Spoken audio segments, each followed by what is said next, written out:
Got him straightened up and then taken out.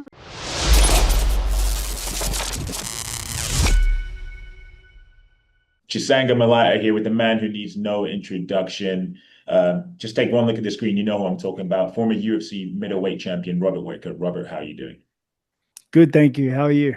I'm very well. I'm very well. Thank you very much for taking the time to speak to me today. It's appreciated, as always. We're here to talk about your upcoming fight with Reinier de Ridder at UFC Abu Dhabi in July 26th. How excited are you to be taking on yet another up-and-coming prospect in the division? Super excited. I think that every hard test and hard fight pushes me towards the direction that I want to go as, as a complete fighter, but also pushes me in the direction of that UFC gold once again. So, not to mention that I love fighting in the UAE, love fighting in Abu Dhabi. So every time I'm given the chance, I jump at the opportunity. Yeah, and it seems like at this moment in time, um, the UFC I don't want to necessarily say using you, but they see you as the litmus test in the middleweight division. They did it with Dricus, they did it with Aliskerov, and now seemingly they're doing it with Rainier. What do you make of that? Is that assessment that I made correct, or do you think they're just moving the pieces and putting them together as they go? I think it's just the nature of the beast. I think if you want to fight and stay at the level that you need to be in that upper echelon, you have to fight high guys. You have to fight the young and up and comers. You have to fight the old guard as well. You have to you have to fight everyone. You have to fight as a guy, right? I've been through many changing of the guard of my division. So yeah, one more is all goods. Yeah. And Rainier was obviously in action last month against Bo Nickel. What did you make of his performance? It was undoubtedly the best one of his three fight stint in the UFC. But yeah, what did you make of it overall? Were you impressed, or were there things in there that you saw that you think that you can expose in this fight? I definitely think I can expose some angles that I saw, but he's a hard fighter. He's got a very well-rounded skill set. It's very high level. Yeah, he's been in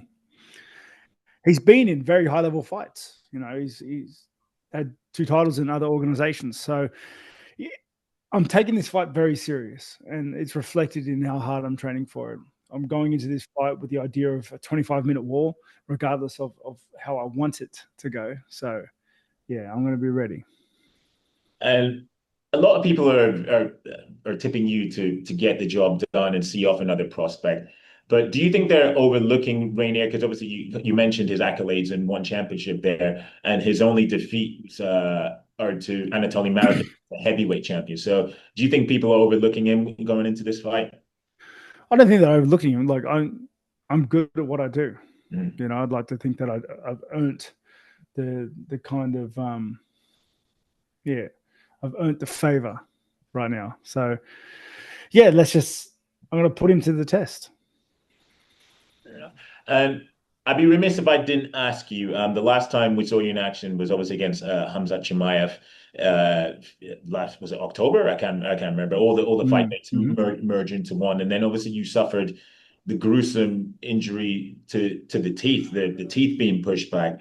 Um, can you kind of, if you can put it into words, can you explain to me literally what your first reaction was and how the recovery process went afterwards? Yeah, just teeth got moved in.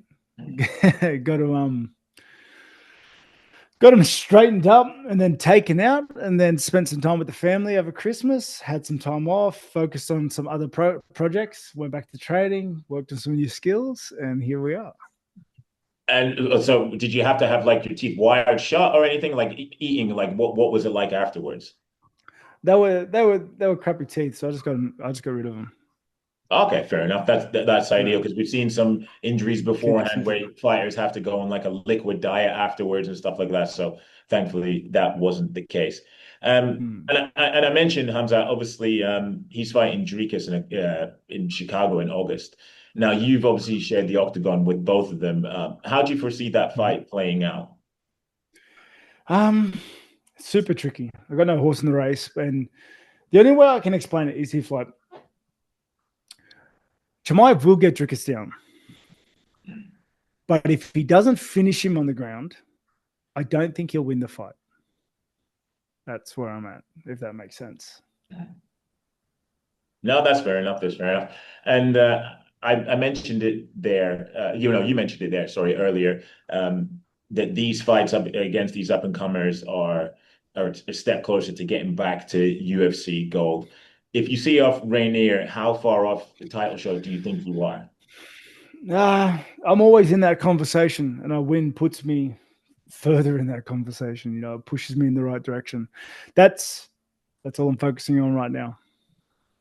And a couple months ago, we saw a link up that a few years ago we never thought would be possible, and I'm sure you probably thought this at that time. But you and Israel Adesanya training together. What was that like, and how? Well, first of all, how did it come about, and what was it like?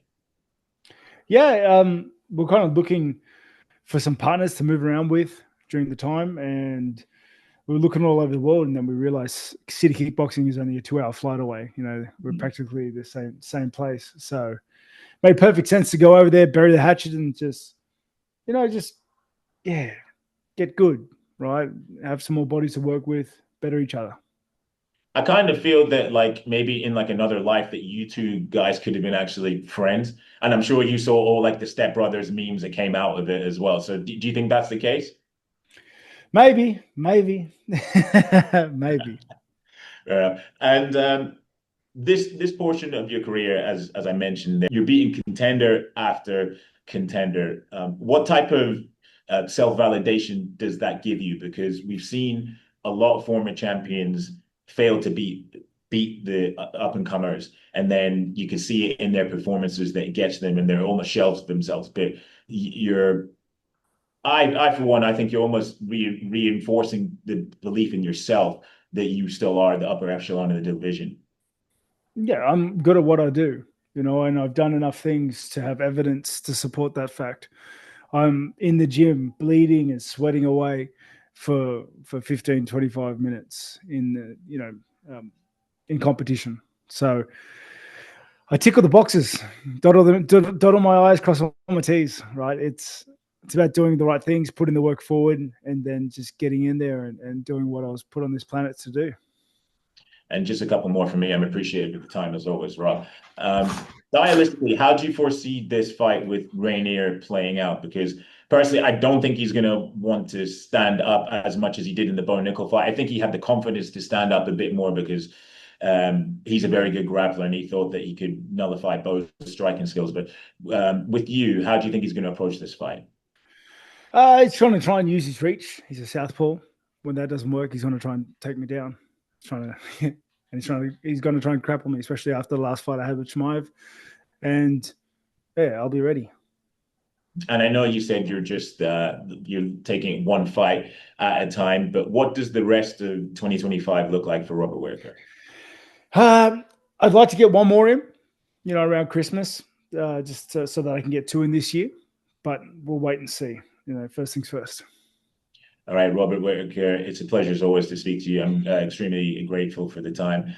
Take care. I hope the rest of the preparations for July 26th go well. Thank you very much. Take it easy. Thank you. Take care.